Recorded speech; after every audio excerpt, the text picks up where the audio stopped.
வணக்கம். ஒரு வீடியோ பார்த்தேன். சுமதிங்கிற ஒரு லேடி பேசியிருக்கா. பார்த்ததுலேருந்து எனக்கு ரொம்ப சந்தோஷம். அந்த சந்தோஷத்தை உங்களோட பகிர்ந்துக்கலாம் அப்படிங்கிறதுக்காக தான் வந்திருக்கேன். ராசா பேசியிருக்காரு. இந்துக்கள்னா நீ விபச்சாரியின் மகன், இந்துக்கள்னா நீ சூத்திரன், இந்துக்கள்னா நீ பஞ்சமன், இதெல்லாம் எதில் சொல்லியிருக்கு அப்படின்னா, நாங்கள் மனு தர்மத்தில் சொல்லியிருக்கு, மனுஸ்மிருதியில் சொல்லியிருக்கு, பகவத்கீதையில் சொல்லியிருக்கு அப்படின்றாரு. ராசா கிட்ட இப்போ ஒரு பகவத்கீதை புக்கை கொடுத்தா படிச்சுட்டு வராத, அதில் சமஸ்கிருதத்தில் எழுதியிருக்கு. இங்கே இருக்க ராசாவுக்கோ இல்லை இந்த சுபவி அவர்களுக்கோ இல்லை வீரமணி அவர்களுக்கோ இல்லை ராமசாமிக்கோ சமஸ்கிருதம் தெரியுமா? எதை வச்சு சொல்கிறீங்க? அம்மா, குழந்தை நீ ரொம்ப நல்லா பேசியிருக்க. சுமதியை தான் சொல்கிறேன், குழந்தை இல்லைதான், ஒரு பேச்சு வழக்கில் இருக்கிறத சொல்கிறேன். குழந்தை இல்லை, என்ன வளர்த்தியாக வளர்ந்துருக்கா. ரொம்ப நல்லா பேசியிருக்க. நீ இருக்கிற வரைக்கும் உன்ன மாதிரி உன்ன மாதிரி ஒரு இந்து பெண் இருக்கிற வரைக்கும் எதையும் அடிச்சுக்க முடியாது. நிஜமா சொல்கிறேன், அவ்வளோ சந்தோஷம். ரொம்ப நல்லா பேசியிருக்க. ஆனால் சில இடத்துங்களை நீ கொஞ்சம் சரியாக பேசலை, முன்னுக்கு பின் முரணாக இருக்குது. எதிரிகள் கண்டுபிடிச்சி தாக்குற அளவுக்கு பேசலாமோ? ரொம்ப நல்லா ப்ரிப்பேர் பண்ணிட்டு வர வேண்டாமா? நீ எந்த நேரத்தில் சறுக்கியிருக்க அப்படிங்கிறத நான் சொல்கிறேன். அடுத்த தடவை பேசும்போது எதிரிகள் அட்டாக் பண்ணாத மாதிரி பேசு, சரியா? முதல்ல என்ன சொல்லியிருக்க? இந்துக்கள்னா நீ சூத்திரன், இந்துக்கள்னா நீ பஞ்சமன், இதெல்லாம் எதில் சொல்லியிருக்கு அப்படின்னா, நாங்கள் மனு தர்மத்தில் சொல்லியிருக்கு, மனுஸ்மிருதியில் சொல்லியிருக்கு, பகவத்கீதையில் சொல்லியிருக்கு அப்படின்றாரு. ராசா கிட்ட இப்போ ஒரு பகவத்கீதை புக்கை கொடுத்தா படிச்சுட்டு வராத, அதில் சமஸ்கிருதத்தில் எழுதியிருக்கு. எதை வச்சு சொல்கிறீங்க? மனுஸ்மிருதி எங்கே இருக்குது? நம்மளோட மனு தர்மம், மனு புக்கு அப்படிங்கிறதே இது புக்கு கிடையாது. இது வாய் வழியாக ஒவ்வொருத்தவங்களும் அது வகுத்தது. இது 50க்கும் மேற்பட்ட மனு இருக்குன்றாங்க. ராசாக்கு பகவத்கீதையை கொடுத்தா படிச்சுடுவாரா? அவருக்கு எல்லாம் தெரியுமா? நிறைய நிறைய மனுக்கள், 50க்கும் மேலே மனுக்கள் இருந்தா அதையெல்லாம் தொகுத்தது சார் வில்லியம் ஜோன்ஸ். அவர் தொகுத்தார், கரெக்டு. ஆனால் என்னென்னலாம் இருக்குது அப்படிங்கிறது அவருக்கு எப்படி தெரியும்?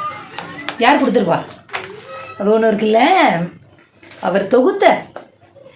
இங்கே இருக்கவா கொடுத்ததை தொகுத்தார். அது வரலாற்று பிழை. அதெல்லாம் கொஞ்சம் நீ சரியாக கிளாரிஃபிகேஷன் பண்ணிட்டு பேசணும். நம்மளோட தர்மம் என்ன தர்மம்? ஓரறிவு உயிரினத்துக்கு கூட மரியாதை கொடுக்கணுன்றது தான் நம்மளோட தர்மம். காற்றை வழிபாடு, நீரை வழிபாடு, நெருப்பை வழிபாடு. ஒரு மரத்தை வெட்டினா கூட அதில் இருக்க பூச்சிங்க, புழு பூச்சிங்களுக்கு இது பண்ணும், வணங்கிட்டு வெட்டுன்னு சொல்ற தர்மம் நம்ம தர்மம். உயிருள்ள ஒரு ஆறறிவுள்ள மனிதனை எப்படி தீண்டத்தகாதவனா பிரிச்சு வைக்கிறதுக்கு நம்ம தர்மம் இது பண்ணியிருக்கோம். அடுத்தது, இந்து தர்மம் அப்படிங்கிறது எல்லாருக்கும் மரியாதை கொடுக்குற தர்மம். அதை தான் சொல்றது. அப்புறம் எப்படி அதில் தீண்டாமை இருக்கும்? தீண்டாமை எல்லாம் வெள்ளக்காரம் கொண்டு வந்தது அப்படின்னு சொல்கிறேன். இந்து தர்மம் மரியாதை கொடுத்த லட்சணம் என்ன அப்படின்னா, உனக்கு தெரியும், காஷ்மீரில் ஹத்வா மாவட்டத்தில் ஆசிஃபாங்கிற ஒரு குழந்தைய ஒரு வாரம் கோவிலில் வச்சு ரேப் பண்ணி போதை மருந்தெல்லாம் கொடுத்து கொண்டிருக்கான். இப்போ உத்தரப்பிரதேசத்தில் ஒரு 15 வயசு பொன் குழந்தைய கடத்திட்டு போய் 5 பேர் ரேப் பண்ணி நிர்வாணமாக ரோட்டில் ஓட விட்டுருக்கான். அப்புறம் இந்து தர்மம் இந்த மரியாதை கொடுக்கறது அதை சொல்கிறியே, ரோட்டில் போகிற வரவால் நிறுத்தி சட்டையை பிடிச்சி ஜெய் ஸ்ரீராம் சொல்லு, ஜெய் ஸ்ரீராம் சொல்லுன்னு அடிச்சே கொண்டிருக்கான். இல்லை, இந்து தர்மத்துக்கு சில சாம்பிள்ஸாக சொல்கிறேன். அப்புறம் இந்து தர்மத்தில் வேறு என்ன பண்ணியிருக்கு தெரியுமோ? சரி, நான் வரிசையாக சொல்கிறேன், கேட்டுக்கோ. ஒரே கொஸ்டின்ல எல்லாத்தையும் சொல்லிட்டோன்னு வச்சுக்கோங்க, மற்ற கொஸ்டின்ஸுக்கு வேலை இல்லாமல் போயிடும். அடுத்தது என்ன சொல்லியிருக்கு பகவத்கீதையில்? வேதம் மோதுறவன் பிராமணன். நல்லா ஞாபகம் வச்சுக்கோங்க. வேதம் சொல்ற எல்லாரும் பிராமணன் தான். பிராமணன் தான் வேதம் சொல்லணும்னு சொல்லல. யாரா இருந்தாலும் இன்னைக்கு நான் பிராமணச்சி கிடையாது, நான் வேதம் படிச்சேனா, அந்த தர்மப்படி வாழ்ந்தேனா நானும் பிராமணச்சி தான். அதான் பகவத்கீதை சொல்லியிருக்கு. பகவத்கீதையில வேதம் ஓதுறவன் பிராமணன்னு சொல்லியிருக்கு. எனக்கு டவுட்டு, நீ பகவத்கீதை படிச்சிருக்கியோ? உனக்கு சான்ஸ்கிரிட் தெரியாதுன்னு சொன்னி, அப்புறம் எப்படி பகவத்கீதையில் படிச்சிருக்க? பகவத்கீதையில் இருக்குன்னு நீ சொன்ன, நீ படிச்சியா? வேதம் சொல்ற எல்லாரும் பிராமணன் தான், பிராமணன் தான் வேதம் சொல்லணும்னு சொல்லல. நல்ல வேலை அங்கே உமா மேடம் இல்லை. உமா மேடம் இருந்தால் பொங்கியிருப்பா. ஏன்னா நீதிகள் தான் மேடமுக்கு ரொம்ப முக்கியம். உமா மேடமுக்கு சொல்கிறேன், வேதம் படித்த பிராமணா தான் வசதி, ஹையஸ்ட் இன் சொசைட்டின்னு பேசுகிறவா உமா மேடம். நீ அவளை வச்சுண்டு பிராமணா வேதம் படிச்சவா எல்லாருமே பிராமணான்னு சொல்லியிருந்தா மேடம் மனசு புண்ணா இருக்கும், அங்கேயே பொங்கியிருப்பான் உன் மேலே. என்னன்னா, நான் பிராமணச்சி கிடையாது, நான் வேதம் படிச்சேனா, அந்த தர்மப்படி வாழ்ந்தேனா நானும் பிராமணச்சி தான். நான் பிராமணச்சி கிடையாது, நான் வேதம் படிச்சேனா, அந்த தர்மப்படி வாழ்ந்தேன்னா நானும் பிராமணச்சி தான். இப்போ நான் வேதம் படிச்சேன்னா நான் பிராமணச்சி ஆயிடுவேன் அப்படின்னு நீ சொல்றியே. எனக்கு முதல் டவுட், 4 வேதம் இருக்கு. 4 வேதத்துல எந்த வேதத்தை நீ படிப்ப? 1. 2வது, நான் பிராமணச்சி கிடையாது. நான் வேதம் படிச்சேனா அந்த தர்மப்படி வாழ்ந்தேன்னா நானும் பிராமணச்சி தான். அப்ப இப்ப என்னவா இருக்க அதை சொல்லணும் இல்லையா? இப்ப என்ன தெரியுமா, அவ வந்து கேட்பா உன்கிட்ட, வேதம் படிக்கிறதுக்கு முன்னாடி நீ இப்ப என்னவா இருக்கேன்னு கேட்பா. எதுவும் சொல்லிடாத. டேபிள் அடிச்சு கூட கேட்பா, நீ இப்போ என்னவா இருக்கேன்னு. பதில் சொல்லிடாத, சரியா? இன்னொன்று, வேதம் படித்தா பிராமணச்சி ஆயிடலான்னு சொல்கிற. பூனல் போட்டவா தான் வேதம் சொல்ல முடியும். பொம்மநாட்டி எப்படி பூனல் போட்டுக்க முடியும்? இப்போ காயத்ரி மந்திரம்னு இருக்கு, பொம்மநாட்டி பேரில் தான் இருக்கு. ஆனால் அந்த பெண்கள் சொல்லக்கூடாது, தெரியுமா உனக்கு? ஓ, பிராமணத்தில் பிறந்த பெண்களே, பிராமணத்தில் பிறந்த பெண்கள் அவ்வளோதான். அவள் பிராமணா கிடையாது, சாஸ்திரப்படி வேதப்படி. உனக்கு இப்போ யார் வேதம் சொல்லி கொடுப்பான்னு நீ நினச்சிட்டு இருக்க? நீ வேணா போய எந்த பிராமணா கிட்டியாலும் போய் எனக்கு வேதம் சொல்லி கொடுங்கன்னு கேளு, சொல்லித்தராளான்னு பாரு. அப்புறமா தான் இந்த தீண்டாமையை உருவாக்கினது வெள்ளைக்காரனா பார்ப்பனர்களா அப்படிங்கிறது நோக்கு தெரிய வரும். நீ வேணா போய் வீடு வீடாக ஏறி கேட்டுப்பாரு, வேதம் சொல்லி கொடுங்கோ, வேதம் சொல்லி கொடுங்கோன்னு. பிராமணத்தில் பிறந்த பெண்களே வேதம் சொல்லக்கூடாது, நீ பிராமணா வேற இல்லைன்னு சொல்கிற. அதை கற்றுந்தா நீ பிராமணால் ஆகிடுவேன்னு சொல்கிற. ஸோ கொஞ்சம் சரியா இதெல்லாம் கொஞ்சம் ப்ரிப்பேர்டாக வரணும். இப்போ கேட்பால, நான் போங்க நீங்கள் போய் யார்கிட்ட வேதம் படிச்சுட்டு வாங்க அப்படின்னு சொல்லிட்டு அவள் கேட்பாலே வந்து என்ன பதில் சொல்லுவேன்? நான் நார்மலாக பிராமணா இல்லாத வாழ்க்கெலாம் கவுண்டர் வீடியோ போடுறதில்ல, இருந்தாலும் உனக்காக இப்போ போடுறேன். தப்பாக பேசக்கூடாது, சரியா? அதுக்காக போடுறேன். சரி பண்ணி கட்டுது. அப்புறம் எங்க தாத்தா பாட்டம் தொல்காப்பியத்துல சொல்லி வச்சிருக்கான், நாலடியார்ல சொல்லி வச்சிருக்கான், புறநானூர்ல சொல்லியிருக்கான். ஆனா அதை எடுத்து படிங்க. எந்த பாடல்களை நம்ம தமிழ் பாடல்கள சங்க இலக்கியங்கள்ல எங்க சொல்லப்பட்டிருக்கு?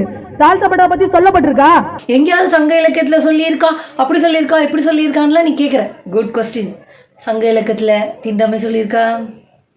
சங்க இலக்கியத்துல பிறப்பால் சாதி இருக்குன்னு சொல்லியிருக்கா? இல்லையோனோ? சங்க இலக்கியத்துல இந்துன்னு சொல்லியிருக்கா? இல்லையே. அப்புறம் சங்க இலக்கியத்தை பாருங்க, அதை பாருங்க, இதை பாருங்கன்னு சொல்றியா? அதில் சொல்லலையேம்மா. நீ மட்டும் ஏன் சங்க இலக்கியத்தை எடுத்த? இப்போ அவள் கேட்பாளே சங்க இலக்கியத்தில் இந்து ஒன்று இருக்கான்னு கேட்பாளே. இப்போ நீ இந்து அப்படின்னு பெருமையாக பேசிக்கிறியே. சங்க இலக்கியத்தெல்லாம் இழுக்கும்போது ரொம்ப கவனமாக இருக்கணும். அதில் தீண்டாமை கிடையாது, பால்ய விவாகம் கிடையாது, இந்த மாதிரி நிறைய விஷயங்கள் இருக்குது. அப்புறம் காதலுக்கு எதிர்ப்பு கிடையாது, மிக முக்கியமாக. இலக்கியத்தெல்லாம் தமிழ் இலக்கியத்தெல்லாம் எடுக்கும்போது ரொம்ப கேர்ஃபுல்லாக இருக்கணும். இலக்கியம் படிச்சுமா நிறைய பேர் இருக்கா, சண்டைக்கு வந்துடும், அதுக்காக சொல்கிறேன். அப்புறம் பெண் விடுதலை, இந்து தர்மம் பெண்கள் அடிமையா வச்சிருக்கு. பெரியார் தான் வந்தாரு, பெரியார் மட்டும் இல்லைன்னா பெண்கள் படிச்சிருக்க முடியுமா? யார் அப்படியாருக்கு ஆத்திச்சூடி எழுதுறதுக்கா பெரியார் தான் பேனா வாங்கி கொடுத்தாருங்களா? யார் வாங்கி கொடுத்தது? வெளிநாட்டுல வெள்ளைக்காரங்க வந்து ஓட்டு போடுறதுக்கே உரிமை கிடையாது பெண்களுக்கு. இங்க பெண்கள் ராணிகளா இருந்திருக்கிறாங்க. ஆனா ஓட்டு போட உரிமை இல்லாத வெள்ளைக்காரன் தான் பெண் கல்வி சொல்லி கொடுத்தான், வெள்ளைக்காரன் தான் நமக்கு எல்லாம் சொல்லி கொடுத்தான். இங்க ஔவையார் இருந்திருக்கிறாங்க. அவங்க யாருங்க? பெண் கல்வி இல்லாம கல்வியில தேராம ஒரு அவை புலவரா ஒரு அரசனுக்கு எடுத்து சொல்ற அளவுக்கு ஔவையார் இருந்திருக்கிறாங்க. எத்தனை ராணிகள் இருந்திருக்கிறாங்க. பெண் விடுதலை, பெண் சமத்துவம் இந்த மதத்துல தான் இருக்குது அப்படின்னு நீ சொல்லியிருக்க. எனக்கு ஒன்று தெரியுமோ? உடன்கட்டை ஏறுதல் இல்லை, ஏற்றுறது. ஹஸ்பண்ட் இறந்து போனோன்னா நெருப்புல தூக்கி போட்டு அவளை கொண்டுடுறது இந்த மதத்தில் இருந்தது. இதுதான் பெண் விடுதலையா? அப்புறம் ஒருவேளை அப்படி தப்பி தவறி உயிரோட இருக்கானோ அவளுக்கு மொட்டை அடித்து காவி வஸ்திரம் கட்டி ஆற்றுல மூலையிலேயே உட்கார வைப்பா. நல்ல ஆகாரம்லாம் சாப்பிடக்கூடாது, அரை வயிறு தான் சாப்பிடணும். இதான் நீ சொன்ன பெண் விடுதலையா? இந்து மதத்தில் இருக்கா? அப்புறம் 1 வயசு இருக்கிறச்சு குழந்தைக்கு கல்யாணம் பண்ணிடுறது. ஒருவேளை 1 வயசில் கல்யாணம் பண்ண குழந்தைக்கு அந்த பையன் செத்து போயிட்டான்னா அந்த வயசுலேயே அந்த பொண்ணையை விதவையாக்கிடுறது. இதெல்லாம் இந்து மதத்தில் இருக்க பெண் விடுதலை. இதெல்லாம் சங்க இலக்கியத்தில் இருக்கா? நீ சொன்னிய பெண் விடுதலைன்னு சொல்லிட்டு எங்கேயாவது சங்க இலக்கியத்தில் பெண்களை தேவரடியார்களாக மாற்றலான் இருக்கா? சொல்ல ப்ளீஸ், ப்ரிப்பேர் பண்ணிக்கிட்டு வாங்க. எதிரிகள் கேள்வி கேட்குற மாதிரி வச்சுக்காதீங்க. பாரு, இப்போ நான் உட்காந்து இதெல்லாம் உனக்கு கரெக்ட் பண்ணிட்டு இருக்க வேண்டியதாக இருக்குது. அடுத்த தடவை வரும்போது சரியாக வரணும். அப்புறம் முக்கியமானது, நான் இது எப்போவுமே சொல்லுவேன், நோட் பண்ணி வச்சுருக்கோம், மறந்துடக்கூடாது அப்படின்னு. பெண் விடுதலை இந்து மதத்தில் மரியாதையாக நடத்தினோம். தோல் சிலை போராட்டம்னு ஒன்று நடந்தது இந்து மதத்தில், தெரியுமா? அந்த புக்கு இருக்குது, நான் ஏற்கனவே அதை பற்றி ஒரு வீடியோ பேசியிருக்கேன், அதை போட்டு கேளு. பெண்கள் அறநிர்வாணமாக இருக்க வச்சது நீ பெருமையாக சொல்லிக்கிற இந்து மத சாஸ்திரம், அதுவும் ராமராஜ்ய சாஸ்திரம். சரியா? மேலே ட்ரெஸ்ஸு போட்டுக்கிறதுக்கு கூட பெண்களை விடலை. அப்புறமா ஒரு புடவை கட்டிக்கிறதுல கூட இத்தனை ஃப்ளீட் வச்சு கட்டிக்கணும், இந்த புடவை தான் கட்டிக்கணும்னெல்லாம் இருந்தது. அதெல்லாம் ஒரு பெரிய போராட்டம். அதெல்லாம் நீ கேள்விப்பட்டிருக்க மாட்டேன்னு நினைக்கிறேன். பாவம். அதெல்லாம் கேள்விப்பட்டிருந்தேன் நீ இப்படி இந்து மதத்துக்கு ஆதரவாக வந்து பேசியிருப்பியா அப்படிங்கிறது ஒரு டவுட்டு தான். பட் நீ பேசுவேன்னு நினைக்கிறேன். தெரிஞ்சிருந்தா கூட நீ பேசுவேன். ஏன்னா யூஆர் அ பர்ஃபெக்ட் சூத்ர சங்கி. கொஞ்சம் யோசிக்கிறவாளாக இருந்தால் இந்த மாதிரியெல்லாம் பேச மாட்டான். நீ இதெல்லாம் அக்செப்ட் பண்ணிட்டு வந்து தெரிஞ்சுட்டு பேசுகிறேன்னா இந்த சூடு சொரலை வெக்கம் மானம். ஐயோ ஐயோ. அடுத்தது ஆழ்வார்கள் இருக்காங்க இல்லையா, ஆழ்வார்கள்ல 3 பேர் மட்டும்தான் பிராமணர்கள். மித்த அத்தனை பேரும் வேற மதத்தை மறவர்கள் எல்லாம் இருக்கிறாங்க. சரிங்களா? அப்ப நாயன்மார்கள். நந்தனார் யாருங்க? நந்தனார் வந்து பார்ப்பானாரா? நந்தனார் வந்து ஒரு சிவனடியார். நந்தனார் வந்து பல்லர் சமுதாயத்தை சேர்ந்தவர். கண்ணப்பன் வேடரா இருந்தவர். திருநீலகண்டர் ஒரு குயவர். நம்மாழ்வாரை எடுத்துக்கோங்க. திருப்பானாழ்வார் ஒரு பாணர். அப்புறம் பெண்கள் எத்தனை நாயன்மார்களும் ஆழ்வார்களும் பெண்களா இருந்திருக்கிறாங்க. ஆழ்வார்கள் நாயன்மார்கள் எந்தெந்த எல்லா ஜாதிக்காரங்களும் இருந்தாங்க தெரியுமா? அதுல 3 பேர் மட்டும்தான் பிராமணர்கள். மற்றவங்க எல்லாரும் டக்குன்னு சொல்லிட்டு வேதம் படிச்ச வரவர்கள் அப்படின்னு மாத்திட்டேன். வேதம் எப்படி படிக்க முடியும்? பிராமணன் மட்டும்தான் படிக்க முடியும் நீ சொல்ற காலகட்டத்தில். இவெல்லாம் சூத்ரான்னு வேதம் படிச்சு கொட மாட்டோமே. தமிழ் தான் நீ சொன்ன அந்த திவ்ய பிரபந்தம், அது இது தேவாரம் திருவாசகம் அதெல்லாம் தான் அவன் உருவாக்கியிருப்பா. வேதத்தெல்லாம் படிக்க முடியாது. நந்தனார் எழுத்த நந்தனாருக்கே வந்து தீண்டாமையினால தான் கோவிலுக்குள்ளேயே விடலை. சிவபக்தர் நீ சொன்னீங்க, அவரே கோவிலுக்குள்ளே விடலை, நெருப்பில் போட்டு எரிச்சுவிட்டா.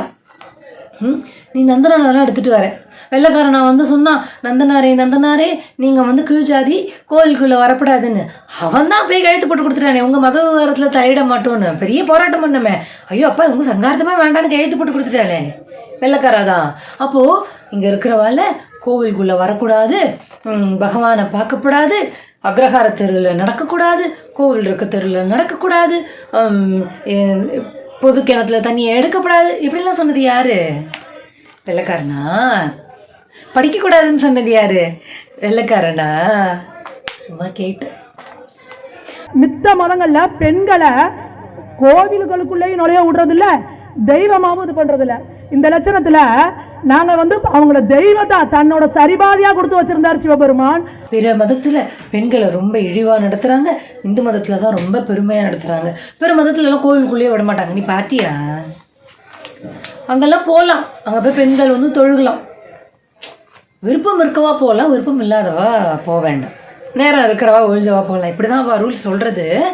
ஆனா இந்து மதத்துல தான் பெண்கள் மட்டும் இல்லாமல் ஆண்களும் வரப்படாது அப்படின்னு சொல்லி இருந்தது. இந்த போராட்டம் 1820 தொடங்கிடுது. உனக்கு வரலாறு தெரியலன்னா போய் படிச்சுக்கோ.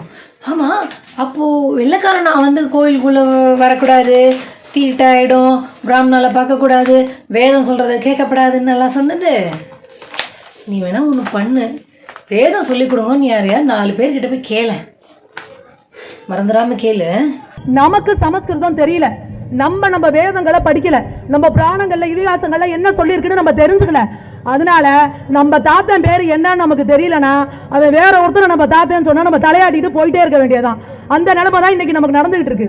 நம்ம வேதங்களும் புராணங்களும் நம்ம சரியா படிக்காதனால இவங்க என்ன பண்றாங்க, அதெல்லாம் தப்பா நம்ம கிட்ட திருச்சி சொல்லி கொடுத்து நமக்குள்ள பிரிவினையை உண்டாக்குறாங்க. நம்ம வந்து வேத புராணங்களை சரியா படிக்கணும். நம்ம வந்து படிக்காம போயிட்டோம். ஏன் படிக்காம போயிட்டீங்க? அதானே கேள்வி. இப்போ வரைக்கும் திராவிட இயக்கங்கள்லாம் அதானே கேட்டுட்டு இருக்கு, ஏன் படிக்காம போயிட்டோம்னு. அதில் நீ சொல்லியிருக்க, நம்மளோட கலாச்சாரத்திலையும் பண்பாட்டிலையும் நம்ம தர்மத்தையும் காப்பாற்றுறதுல பெரிய பங்கு நம்ம கோவில்களுக்கு இருக்கு. அங்க அரசாங்கத்துக்கு என்ன வேலை? கோவில் அரசுக்கு என்ன வேலை? இது நீ தமிழ்நாட்டில் கேட்டுட்டேன், இதுதான் எங்களுக்கு வேணும். ஆனால் குஜராத்தில் என்ன நடக்குது தெரியுமோ? பாஜக இருக்கணும், மோடி பீரியட்லேயே ஸ்டார்ட் பண்ணிட்டோம்.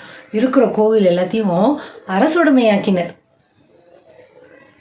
குஜராத்தில் எல்லா கோவிலையும் அரசுடைமையாக்கின்னு இருக்கா. தமிழ்நாட்டில் தான் நம்மளுக்கு அது பிடிக்கல. குஜராத்துக்கு ஒரு சட்டம், தமிழ்நாட்டுக்கு ஒரு சட்டம். ஏன்னா தமிழ்நாட்டை ஆள்றது திமுக, குஜராத்தை ஆள்றது பாஜக. அங்கே கோவிலை அரசுடைமையாக ஆக்கலாம், பட் தமிழ்நாட்டில் ஆக்கப்படாது.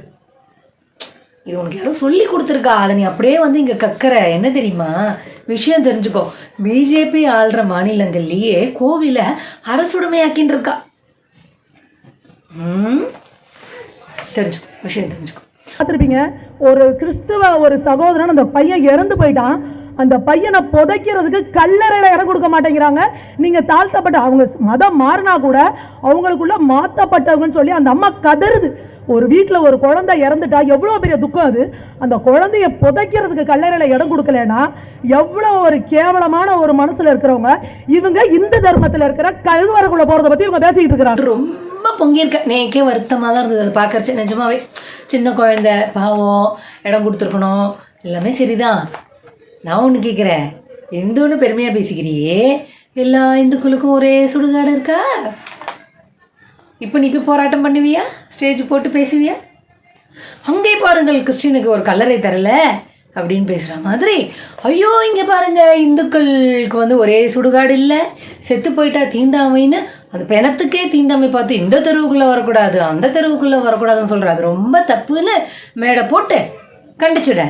நீ இந்து தானே, பெருமையாக பேசிக்கிறல்ல, கொஞ்சம் கண்டிச்சுட. நீ கண்டிக்கணும், நான் வெயிட் பண்ணுவேன், நீ கண்டிச்சு வீடியோ போடுறேன் சரியா? நீங்களா இந்த கிறிஸ்துவ ஆங்கிலேயர்கள் வந்து உருவாக்குனது இந்த ஜாதி, இந்த தீண்டாமை இதெல்லாம். ஜாதி தீண்டாமை இதெல்லாம் வெள்ளைக்காரன் உருவாக்கினான் அப்படின்னு சொல்லிட்டு உனக்கு தெரியுமா? ராஜராஜ சோழன் காலத்திலேயே வலங்கை இலங்கைன்னு 2 இருந்துச்சு. வலங்கை இடங்கை அப்படின்னு இருந்தது. ஒரு பெரிய கலவரம் வந்துச்சு.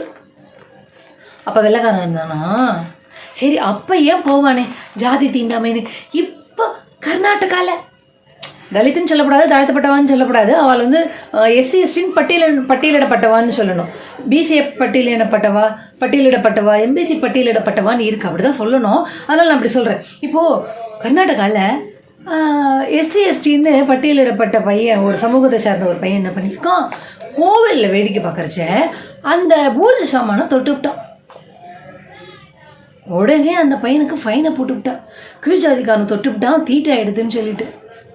இப்போ என்ன வெள்ளைக்காரன் ஆண்டுன்னு இருக்கானும்ல, பிஜேபின்னு ஆண்டுன்னு இருக்கு. கர்நாடகாலையும் பிஜேபி. ஒரு இந்து மதத்தை சேர்ந்த ஒரு பையன் கோவிலில் இருக்கிறச்ச அங்கே பூஜைக்கு இருக்கிற சாமான்களை தொட்டு பார்த்துட்டான். உடனே அவன் அடித்து திட்டி ஃபைன் போட்டுட்டான். ஏன் இன்னொரு இடத்துல ஒரு கோவிலில் ஒரு பையன் வந்து கோவிலில் பூஜை பண்ணுறவளை தொட்டுட்டான்னு சொல்லிட்டு அங்கே இருக்கிற ஒரு பையனை கட்டி வச்சு அடிச்சிருக்கான். அப்புறம் குஜராத்தில், உத்தரப்பிரதேசத்துலலாம் இந்துக்கள் இருக்காளோன்னு இந்துக்கள் மாட்டுக்கறி சாப்பிட்டான்னு அடித்து கொண்டிருக்கா. நீ சொல்கிறியே ஜாதி தீண்டாமை இதெல்லாம் வெள்ளைக்காரன் உருவாக்கினு. இப்போ ஆள்றது நம்ம மோடிஜியாச்சே. ஆனால் இன்னும் நடந்துன்னு இருக்கே, என்ன சொல்லுவ? எப்படி முட்டு கொடுக்க போற? நீ ஒரு சூத்திர சங்கி என்ன முட்டு கொடுப்ப? தெரியும் எனக்கு தெரியும். அப்புறம் கோவிலில் வந்து எங்களுக்கு சமஸ்கிருதத்தில் மந்திரம் சொல்லாதீங்க, எங்களுக்கு புரியல, தமிழில் சொல்லுங்க. தேவாரம், திருவாசகம், திருப்பாவை, திருவம்பாவை தமிழ் தான். 4000 திவ்ய பிரபந்தம் டெய்லி ஓதுறாங்க. அவங்க நாச்சியார் பாடியிருக்காங்களே, ஆண்டாள் நாச்சியார் எல்லாம் பாடுங்க. இது தமிழ் தானே? தமிழ்னா மட்டும் உங்களுக்கு புரிஞ்சிருமா? கோவிலில் சாமியா இல்லைங்கிறீங்க, கோவிலுக்குள்ள என்ன மந்திரத்தில் சொல்லணுன்றது எங்க போல? தமிழில் அர்ச்சனை பண்ணக்கூடாதான் கேட்குறீங்க. உனக்கு என்ன வேலை கோவிலில்? உனக்கு தேவாரம் தெரியுமா, திருவாசகம் தெரியுமா, திருப்பாவை தெரியுமா, அது தெரியுமா, இது தெரியுமான்லாம் கேட்டேன். திருக்குறளை விட்டுட்டேன். திருக்குறளை நீ டச் பண்ணாதது ரொம்ப நல்லது. அதில் இந்த சமத்துவம் அது இதுன்னெலாம் பேசியிருக்கு. சமத்துவம்னாலே சனாதனத்துக்கு ஆகாது. நீ நல்ல வேலை திருக்குறளை விட்டுட்டு. கரெக்ட், திருக்குறளை சொல்லணும்னு தோணலை பார்த்தியா?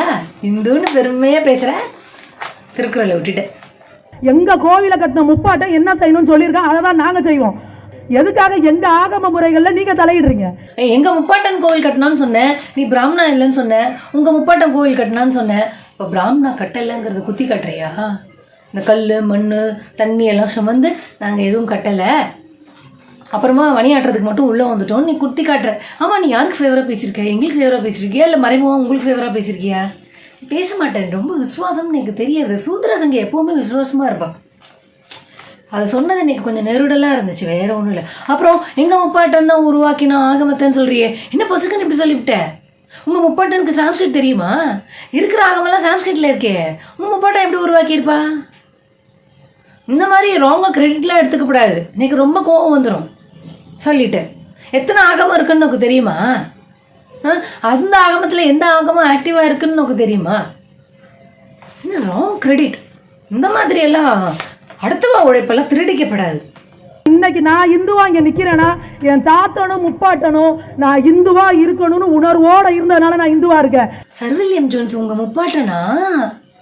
இன்னைக்கு இப்பதான் தெரியறது. ஏன்னா சர் வில்லியம் ஜோன்ஸ் தான் எல்லாருக்கும் இந்துன்னு பேர் கொடுத்தான். ஒருவேளை வந்து முப்பாட்டனும் அவன் இல்லைன்னு வச்சுக்கோ. ஏன்னா நான் வந்து இங்கே இந்துவாக நின்றுருக்கிறேன் அப்படி சொல்றியே. சர் வில்லியம் ஜோன்ஸ் இல்லைனா நீ அங்கே இந்துவா நின்றுருக்க மாட்டேன். என்னவா நின்றுருப்ப?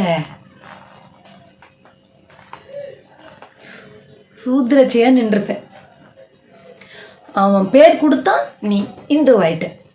இதை நான் சொல்லலடி அம்மா, சங்கராச்சாரியாரே சொல்லியிருக்க. பெரியவா சொன்னா, பகவானே சொன்ன மாதிரி இல்லையா? அதனால நீ அடுத்த தடவை வீடியோ பண்ணுறச்ச கொஞ்சம் வரலாற்று பிழை இல்லாமல் எரர் இல்லாமல் இதெல்லாம் பார்த்துக்கோ. எதிரிகள் கண்ணும் கருத்துமா இருக்கான். இதை வச்சு கவுண்டர் போட்டுட்டே இருப்பான். சரியா? அடுத்த தடவை நல்லா பண்ணு. உண்மையிலேயே யாத்திரைகளுக்கும் அரசியலுக்கும் சம்பந்தப்படுத்துவர்கள் யார் என்றால் ரத யாத்திரை என்கின்ற பெயரிலே ரத்த யாத்திரை நடத்திய இந்த அயோக்கியர்கள் தான். டிவைசிவ் பாலிடிக்ஸ், மக்களை வந்து பிளவுபடுத்தி இந்து முஸ்லீம் என்று எந்தெந்த மாநிலத்துக்குள்ளாம் அத்வானியுடைய ரத யாத்திரை நுழைந்ததோ அந்த மாநிலங்கள் எல்லாம் தடை செய்யப்பட்டார். உன்னுடைய யாத்திரை பாபர் மசூதி இருக்கிற பக்கமா நடக்கக்கூடாது என்று சொல்லியும் அதை மீறி சென்று கண்டெம்ட் ஆஃப் கோர்ட்டை செய்தார்.